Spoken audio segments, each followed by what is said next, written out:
Hello everyone, अस्सलाम वालेकुम। Welcome to my YouTube channel Talent Academy. आज हम जो है वो न्यू टॉपिक स्टार्ट करने वाले हैं जिसका नाम है evolution of eukaryotes from prokaryotes. ठीक है, तो टॉपिक का मीनिंग ये है कि जो हमारे पास प्रोकैरियोट्स हैं उनसे यूकैरियोट का किस तरह जो है वो बनना है, तो किस तरह से जो है ये चेंज हुए हैं, ये इवोल्यूशन किस तरह आई है इनके अंदर। ठीक है, तो अपने जो है टॉपिक को स्टार्ट करते हैं। सबसे पहले जो है वो साइंटिस्ट क्या एग्री करते हैं कि जो हमारे पास हमारा प्लैनेट अर्थ है, इसमें जो है वो क्या चीज़ कवर्ड थी, वाटर से, यानी कि ये वाटर से कवर्ड था। और वाटर भी कौन सा, मैराइन। फिर ग्रेजुअली यानी कि स्लोली स्लोली क्या हुआ, बिलियंस ईयर लग गए, ये जो वाटर है ये कम होना शुरू हुआ और लैंड जो थी इसके नीचे, पानी के नीचे, ये अपीयर होना शुरू। ये so the life forms originated in water. तो लाइफ कहाँ से हमारे पास बनना शुरू हुई है, वाटर से। ठीक है, तो हम कहाँ पर थे कि ओरिजिनेटेड कहाँ से हुई है, वाटर से। ठीक है, स्पेशली इन हॉट स्प्रिंग, जैसे कि हम उसको कहते हैं हाइड्रोथर्मल वेंट्स। ठीक है, तो जो हमारे पास स्पेशली किसकी बात करें, हॉट स्प्रिंग में क्या होता है, हाइड्रोथर्मल वेंट से जो है ये लाइफ जो है वो स्टार्ट हुई है। हाइड्रोथर्मल वेंट्स हमारे पास वो होता है, हमारी ज़मीन की एक लेयर होती है, उस लेयर में से मेल्टेड स्टोन की जो भाप होती है वो जो है वो अराइज होती हैं, जिससे जो है वो एनर्जी बनती है। यहाँ पर जो है वो कुरान की आयत लिखी हुई है। ठीक है, तो इसके अंदर भी यही सबूत दिया हुआ है कि ये हमारे पास लाइफ जो है वो वाटर से जो है वो स्टार्ट हुई है, अपीयर हुई है। ठीक है, आगे हमारे पास क्या कह रहे हैं कि जो हमारे पास वेंट्स होते हैं, अब ये वेंट्स क्या, हाइड्रोथर्मल वेंट्स जिसकी मैंने बात करी कि एनर्जी बनती है, तो ये सप्लाई क्या करेगी, एनर्जी। ठीक है, और रॉ मटेरियल किसको, ओरिजिन और survival of early form of life, यानी कि जो भी लाइफ एग्जिस्ट उस टाइम पर कर रही थी, सिंपल सेल, तो वो हमारे पास जो है वो उसको किस चीज़ की ज़रूरत थी, एनर्जी की। तो वो एनर्जी किससे ले रहे थे, एनर्जी और रॉ मटेरियल इस हाइड्रोथर्मल वेंट्स के थ्रू। एनर्जी लेने के बाद ये जो है वो अर्ली फॉर्म्स ऑफ लाइफ हैं उसको जो है वो सर्वाइव होने में मदद दे रहे थे। It is now know that a group, तो हमारे पास एक बैक्टीरिया होते हैं, आर्की बैक्टीरिया, ये हमारे पास क्या करते हैं, एक्सट्रीम टेम्परेचर के अंदर टॉलरेट करते हैं। और हाइड्रोथर्मल वेंट्स, अब हाइड्रोथर्मल वेंट्स मैंने आपको बताया कि भाप निकलती है। ठीक है, तो इसका टेम्परेचर कितना हाई होगा, एक्सट्रीम टेम्परेचर पे भी ये ज़िंदा रह सकते हैं। ठीक है, तो ऐसे ऑर्गेनिज्म जो है वो अपना मेटाबॉलिक प्रोसेस करते हैं, जैसे कि कैटाबॉलिक प्रोसेस के अंदर ब्रेकिंग होती है किसी कॉम्प्लेक्स कंपाउंड की जब ये ब्रेकिंग करते हैं तो उससे क्या लेते हैं, ये एनर्जी लेते हैं। यहाँ तक तो बात क्लियर हो गई कि ज़िंदा रहने के लिए एनर्जी चाहिए होगी, और एनर्जी बड़े मॉलिक्यूल जो कॉम्प्लेक्स मॉलिक्यूल हैं, ठीक है, उनको ब्रेक करने के बाद ये एनर्जी ऑब्टेन करते हैं। तो ऐसे मेटाबॉलिज्म को हम कैटाबॉलिक कहते हैं, जिसमें किसी चीज़ की ब्रेक डाउन हो रही हो। ठीक है, अब ग्रेजुअली यानी स्लोली स्लोली क्या हो रहा है, डिप्लीशन होना शुरू हुई सिंपल वो कॉम्प्लेक्स एनर्जी रिच कंपाउंड की, यानी कि जो एनर्जी रिच कंपाउंड है उसकी डिप्लीशन यानी कमी होने लग गई, किसके अंदर, इन्वायरमेंट के अंदर। अब उनको ये नीड हुई कि वो डेवलप करें कोई ऐसा मैकेनिज़्म एनाबॉलिक का, यानी कि पहले तो वो जो हमारे पास कंपाउंड थे उसको ब्रेकिंग का काम कर रहे थे, कैटाबॉलिज्म प्रोसेस कहलाता था वो। लेकिन अब इन्होंने सोचा कि हम अपने खुद के भी जो है वो कंपाउंड बनाना शुरू करें। एनाबॉलिक का मतलब होता है हम कोई चीज़ मेक करें। ठीक है, स्मॉल मॉलिक्यूल मिलके एक बड़ा मॉलिक्यूल, कॉम्प्लेक्स मॉलिक्यूल बनाएं। ठीक है, किसी चीज़ का बनना, मेकिंग होना एनाबॉलिक एक्टिविटीज़ कहलाता है।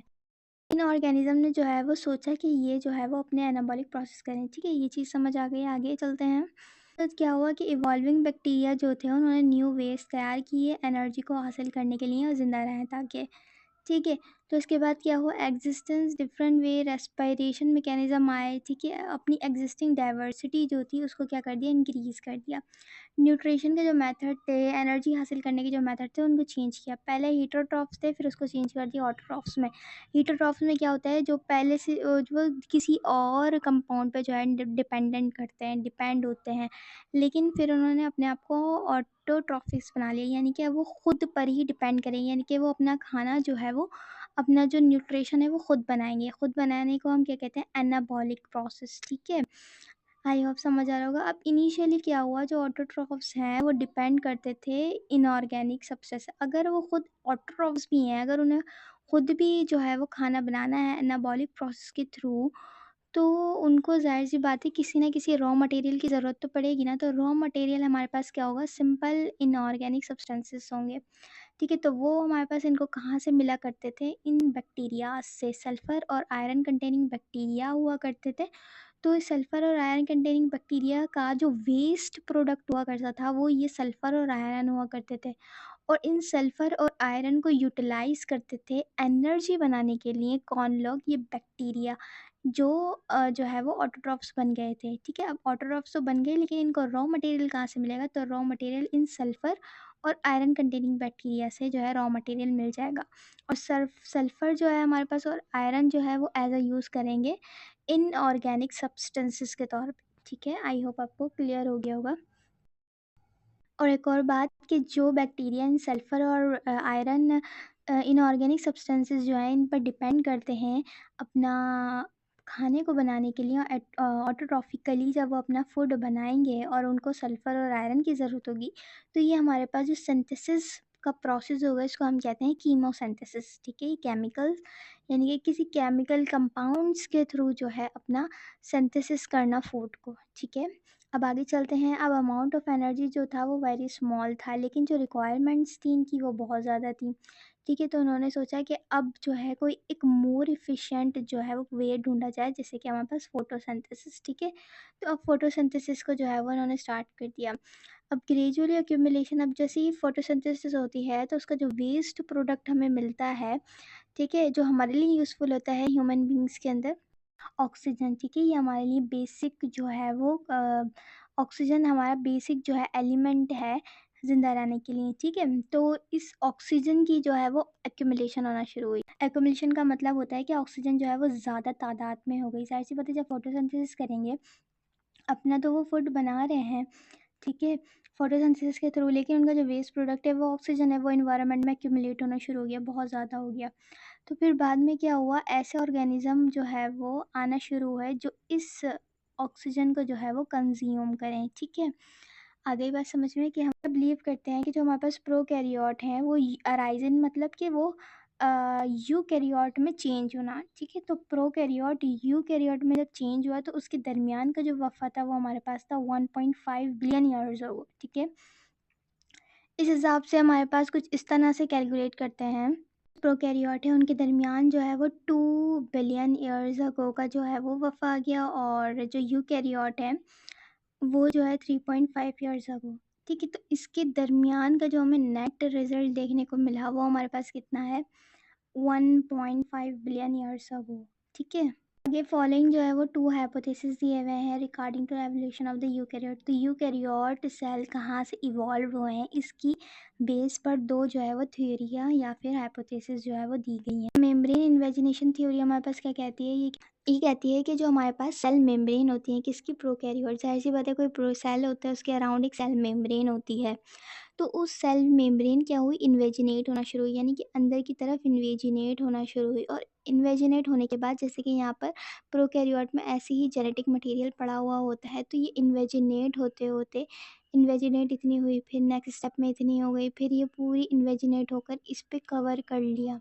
ठीक है, और यहाँ से जो है ये रिमूव हो गई इस तरह से। ठीक है, तो इन्वेजिनेशन हुई मेम्ब्रेन की, सेल मेम्ब्रेन की इन्वेजिनेशन हुई, और फिर वो सेल मेम्ब्रेन जो है वो हमारे पास कहाँ चली गई, इस जेनेटिक मटेरियल को इनक्लोज कर दिया।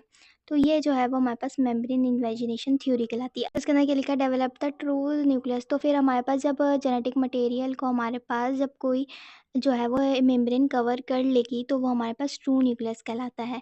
तो while the other portion enclose other necessary material. इसके अलावा जो दूसरे ऑर्गेनल्स हैं हमारे पास जो है वो वो जो है वो किसके अंदर ट्रांसफॉर्म हो गए, जो दूसरे अदर पोर्शन हैं वो इनक्लोज अदर नेसेसरी मटेरियल।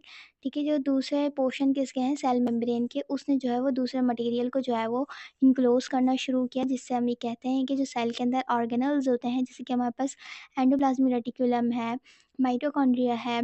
ठीक है, और ये जो कि जितने भी हमारे पास ऑर्गेनल्स हैं उन सब के ऊपर जो हमारे पास लेयर्स होती हैं, या हम ये कह सकते हैं उनके ऊपर जो मेम्ब्रेन होती है, वो सारी इन्वेजिनेशन है हमारे पास सेल मेम्ब्रेन की। इसलिए हम ये कहते हैं कि सेल के अंदर सारी मेम्ब्रेन जो है, ऑर्गेनल्स के ऊपर मेम्ब्रेन जो है, और जो हमारे पास सेल के अराउंड जो सेल मेम्ब्रेन है, उन दोनों की कंपोजिशन हमें सेम नज़र आती है। ठीक है, तो ये हमारे पास कहलाती है मेम्ब्रेन इन्वेजिनेशन थ्योरी। अब सेकंड थ्योरी हमारे पास क्या कहलाती है, एंडोसिम्बायोटिक थ्योरी। क्या कहते हैं कि दिए गई स्थिति लैंड मार्गलस ने दी थी। इसके अकॉर्डिंग क्या है कि जो यूकैरियोट है, ये इवॉल्व हुए हैं जब बड़े एनएरोबिक अमीबॉइड प्रोकैरियोट्स जो हैं, उन्होंने खाना शुरू कर दिया एरोबिक बैक्टीरिया को। अब एरोबिक बैक्टीरिया वो हैं जो हमारे पास ऑक्सीजन को यूटिलाइज करते हैं और फिर ज़िंदा रहते हैं और एनर्जी हासिल करके अपना फूड बनाते हैं। ठीक है, अगर इन एरोबिक बैक्टीरिया को किसने खाना शुरू करा, anaerobic amoeboid prokaryote large bacteria ने। जब ये लोग खा जाएंगे तो ये जो हमारे पास एरोबिक बैक्टीरिया है, ये एज अ माइटोकॉन्ड्रिया बन जाएंगे।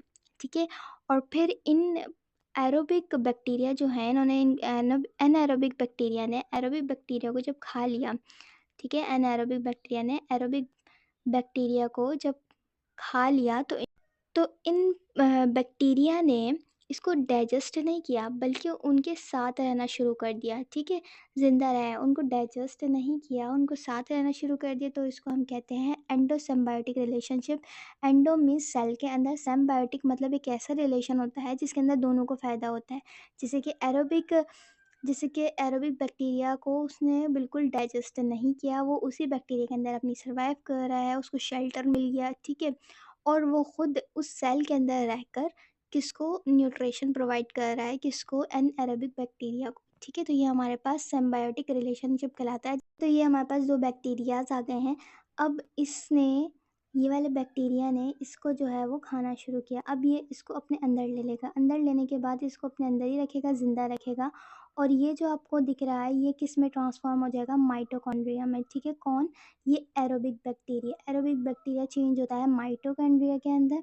ठीक है, और इसको डाइजेस्ट नहीं करेगा। ठीक है, आपको समझ आ रही है किस तरह लिखा हुआ है कि हमारे पास लाइक वाइज इसी तरह से क्या हुआ, जो कुछ यूकैरियोट हैं, उन्होंने खाना शुरू किया ऑटोट्रॉफिक सिंथेटिक बैक्टीरिया को।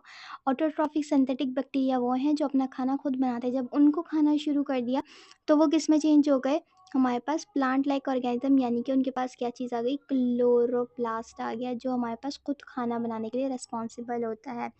ठीक है, जो मतलब कि किसी भी ऑर्गेनिज्म के अंदर, यानी कि जैसे हमारे पास प्लांट है तो उनके अंदर अगर क्लोरोफिल है, तो इसका मतलब है कि वो अपना फूड जो है वो खुद प्रिपेयर्ड करने के काबिल हैं। तो जो हमारे पास एंडोबायोटिक थ्योरी है, ये हमारे पास मोर पावरफुल है कि यूकैरियोटिक बैक्टीरिया जो है वो इसी तरह से जो है वो इवॉल्व हुए हैं, कि माइटोकॉन्ड्रिया और क्लोरोप्लास्ट दोनों जो है वो सिमिलर फीचर रखते हैं एज जैसे कि हमारे पास प्रोकैरियोट्स के अंदर है। अब जो फीचर्स हैं वो उसके अंदर हम देख लेते हैं कौन कौन से फीचर हैं। दैट इज़ सर्कुलर डीएनए होता है, राइबोसोम्स, मेटाबॉलिज्म और बाइनरी फीचर का जो वे ऑफ रिप्रोडक्शन है, ये सब। ठीक है, तो इसके अंदर ये चीज़ें सेम है। जी, तो इस डायग्राम को देख लें कि हमारे पास एक सेल है। ठीक है, उसके अंदर ये जो है वो मेम्ब्रेन की इन्वेजिनेशन हुई, और इन्वेजिनेशन के बाद ये जो है वो न्यूक्लियस के अराउंड जो है वो मेम्ब्रेन आ गई है। ठीक है, इसके बाद जो है वो आप लोग देख सकते हो कि इसने जो है वो यूकैरियोटिक बैक्टीरिया ने एरोबिक बैक्टीरिया को जब इंगल्फ किया तो ये माइटोकॉन्ड्रिया में चेंज हो गया। इसी तरह से जो हमारे पास बैक्टीरिया ने जब ऑटोट्रॉफिक सिंथेटिक बैक्टीरिया को इंगल्फ किया तो ये किस में चेंज हो गया, प्लास्टिड्स के अंदर, ये क्लोरोप्लास्ट के अंदर। ठीक है, तो इस तरह से जो है वो हमारे पास प्रोकैरियोट यूकैरियोटिक के सेल्स के अंदर जो है वो चेंज होते हैं। और ये भी जो है वो सिर्फ एक थ्योरी है, it is not a law. ठीक है, ये कोई लॉ नहीं है। जी, तो अब लास्ट लाइन हमारे पास क्या लिखी हुई है कि प्रिमिटिव यूकैरियोटिक जो है वो सिंगली रहते थे, फिर उन्होंने कॉलोनीज़ में रहना शुरू किया। कॉलोनीज़ में रहकर वो अपने अपने सेल के फंक्शन जो है वो परफॉर्म करते थे, लेकिन फिर उन्होंने मल्टी सेलुलैरिटी की तरह करा कि एक साथ जो है कनेक्शन में, कोऑर्डिनेशन के साथ वर्क किया। फिर वो टिश्यू में चेंज हुए, फिर वो हायर लेवल में ऑर्गेनाइजेशन में चेंज हुए। इसी तरह से एवोल्यूशन आई और हायर ऑर्गेनिज्म जैसे कि प्लांट और एनिमल जैसे ऑर्गेनिज्म जो है वजूद में आए। ठीक है, अगर आपको वीडियो पसंद आए प्लीज़ लाइक करें, शेयर करें, कमेंट करें। Thank you very much. अल्लाह हाफ़िज़।